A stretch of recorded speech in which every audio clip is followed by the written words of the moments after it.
Stay at Home Dad. Chapter 5. When I was 12 and Billy Cadwell was 13, I punched him in the stomach. It was lunchtime at Ranger Middle School. He was taunting a younger girl, maybe 10 or 11, about the large chocolate-colored birthmark below her left eye. The mark looked a bit like a smashed brown crayon, but Billy wanted to know if the cat crapped on her face. Big glistening tear rolled out of her eyes and over the birthmark as Billy laughed at his incredibly stupid joke. A couple of his buddies chuckled behind him, pointing at the girl. She lived down the road from me. Saw her all the time, but didn't know her name. I did know, though, that if my mother found out I let anyone get bullied in my presence, I'd be crying from the belt she would take to my behind. Shut up, Billy. Shut up, Billy, I said, stepping between him and the girl.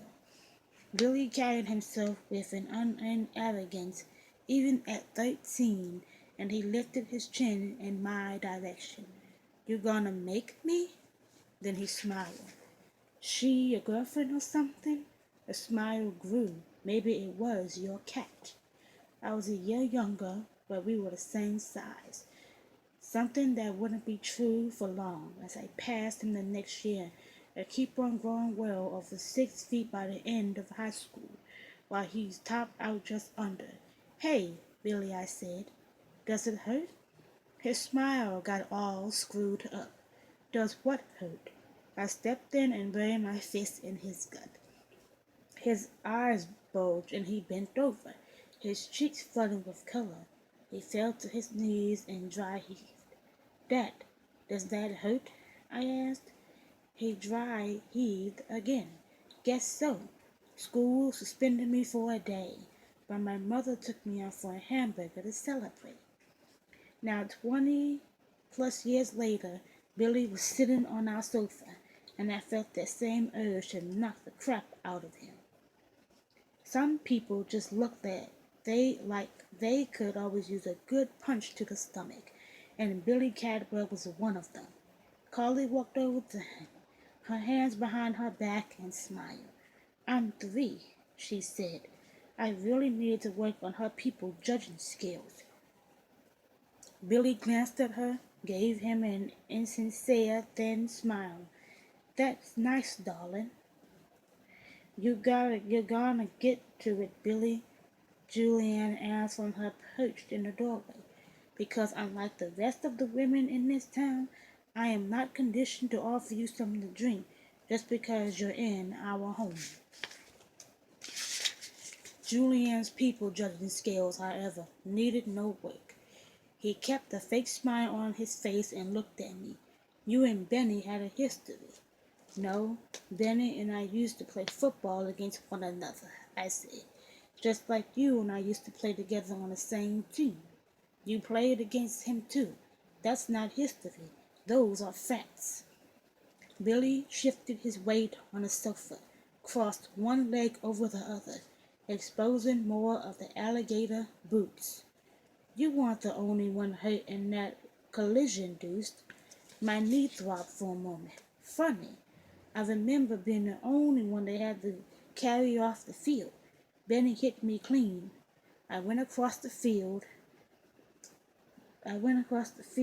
caught the ball, and Benny nailed me coming from the opposite direction.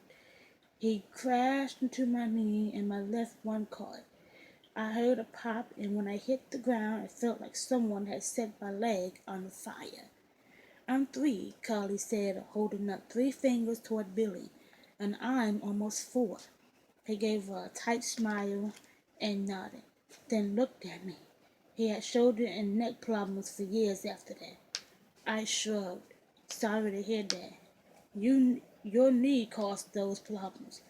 Julianne burst out laughing, not bothering to hide her amusement. So, you're here to tell us that Benny was going to sue Deuce for hurting his neck and shoulders? She laughed again. Seriously? I so totally loved my wife at that moment. She was my hero or heroine. For someone I wanted very much to dress like Wonder Woman for just one night. Billy gave a slow nod. That's exactly what we were going to do, Julianne. Do you own a calendar? I asked. You do realize that was 18 years ago and not like last weekend, right? His cheeks flushed. He was hurting, and we had the doctor determine that those injuries were caused by you. Doctor was willing to testify. Doctor who? I asked. Seuss? Zivago? I'll be forth very soon, Carly said, now holding four fingers up in the air. Billy ignored her. I'm not here to argue with you, Deuce. I'm here to be up front with you. Gee, thanks. Benny's dead, and just based on how y'all are reacting right now, I say I was right. About what? About thinking I better tell the authorities that you may have had motive, Billy said. I looked at Julianne. She was just shaking her head like she couldn't believe we never moved out of Rose Petal.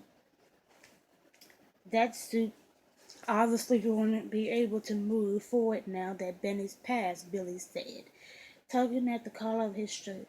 However, we are examining the possibility of a civil lawsuit. Civil lawsuit? Julian asked, sounding like she was about to giggle again. Billy couldn't look her in the eye, so he looked just past her. Wrongful death, like O.J. Finally, I finally had something in common with O.J. Simpson. Dream, dream come true.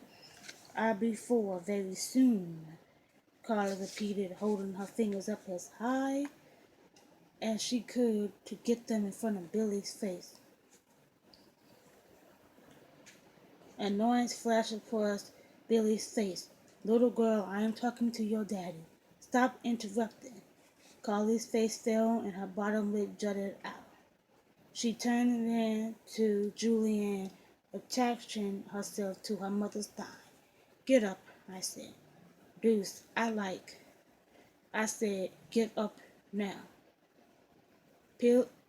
Billy pushed himself off the sofa. I stepped in front of him, my back to my wife and daughter. You ever talk to my daughter like that again, I will hit you in the mouth, Billy. I made sure my voice was low enough that Carly couldn't hear. And even if you don't, I may just hit you anyway, because it would make me happy. Take those ridiculous boots and get out of my house. Billy hesitated for a moment, and I stepped in a little closer. He never got over me shooting by him in high school on a growth chart. Over the years, I come to realize that was one of the reasons he hated me. There were plenty of others, but that was one of them. Silly, but true. Billy cleared his throat, tried to smile, but it came off more like he swallowed a tack. I'll let myself out. I followed him to the door and watched him go down the walk to his car. He stepped in and drove away. What are you looking at? Julianne asked after a moment. I turned around.